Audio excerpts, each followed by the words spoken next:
96. ceremonia przyznania Oscarów przeszła do historii.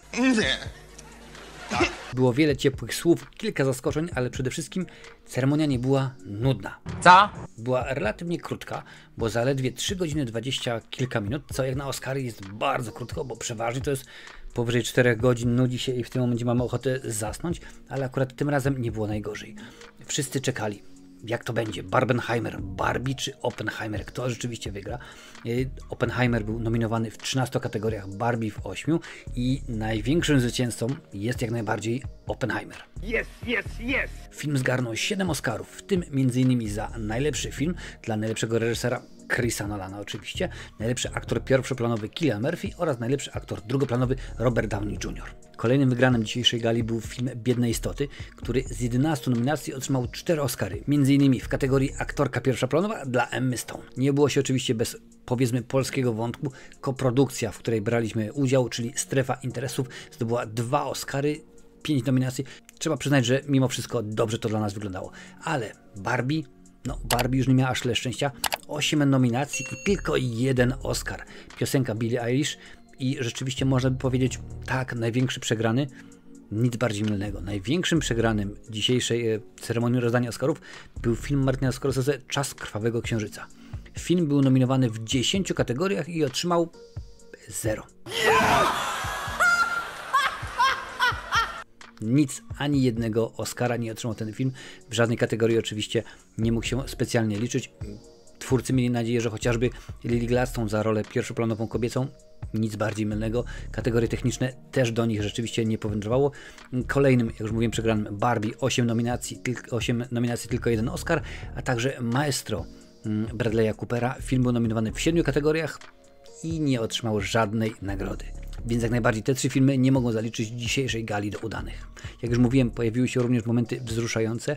Oscara dla najlepszego filmu dokumentalnego pełnometrażowego otrzymali twórcy filmu 20 dni w Mariupolu, Matisław Czernow, Michel Miznar oraz Rany Arnus-Rad. Bardzo ważne słowa powiedział twórca. Oprócz tego, że był to pierwszy w historii Oscar dla filmu z Ukrainy, w ogóle pierwszy Oscar dla Ukrainy, to powiedział, że powie coś niepopularnego, chciałbym nie otrzymać tego Oscara, bo chciałbym tego filmu nie zrobić, gdyż chciałbym, ażeby to, o czym on opowiada, nigdy się nie wydarzyło. Mam nadzieję, że to, co teraz się dzieje, nie zostanie zapomniane, że osoby, które zginęły w Mariupolu, nie zostaną przez nas zapomniane, więc oddaję tego Oscara i wszystko, ażeby to się wróciło.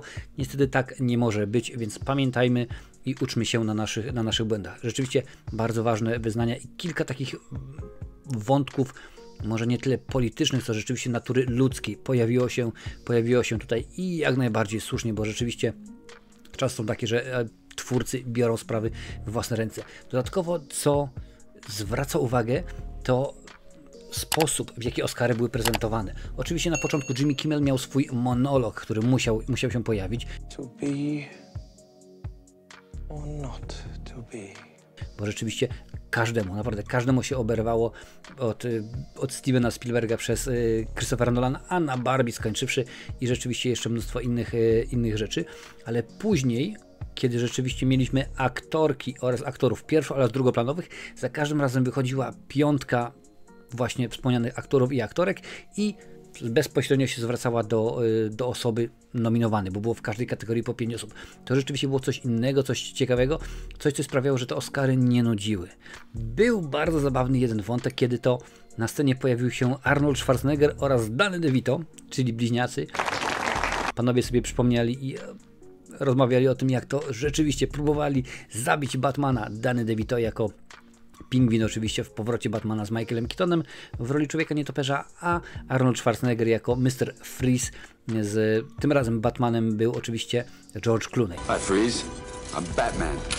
No jak najbardziej, ponieważ Michael Keaton tam się pojawił, było rzeczywiście dużo śmiechu, ale na chyba największe owacje, największą dawkę śmiechu dostarczył nam John Cena, który miał wręczać Oscara w kategorii najlepsze kostiumy, po czym okazało się, że jest nagi.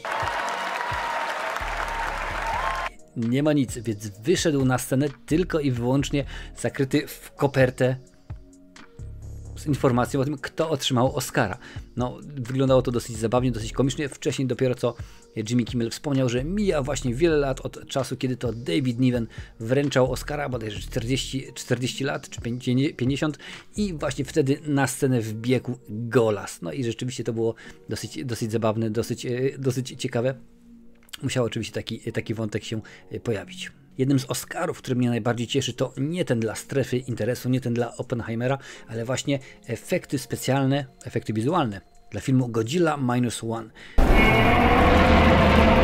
Czemu? Ponieważ to pokazuje, że nie trzeba zrobić filmu za $500 milionów, wystarczy 11 milionów, tyle właśnie kosztował film o Godzilli i można zrobić dobre kino, sensowne, ciekawie. Zresztą jeden z twórców, odbierając Oscara, mówi: ja wolę robić 10 filmów za 20 milionów niż jeden film za 200 milionów, więc studia, zastanówcie się, co wy robicie i w którą stronę podążacie. I rzeczywiście coś w tym jest, bo w tym roku no, wiele tych ogromnych studii z ogromnymi produkcjami obeszło się smakiem. Nie dostali Oscarów i rzeczywiście to chyba może być jakiś trend, rzeczywiście, że idziemy w kierunku, w którym nie liczy się już niekoniecznie wielki budżet, ale artyzm. Obeszło się bez incydentów, Willa Smitha nie było, mimo że chciał się pojawić, ponieważ napisał list do Akademii i powiedział: bardzo chciałbym zobaczyć Ryana Goslinga wykonującego piosenkę i czy możecie anulować moją karę, na co powiedziała Akademia: nie.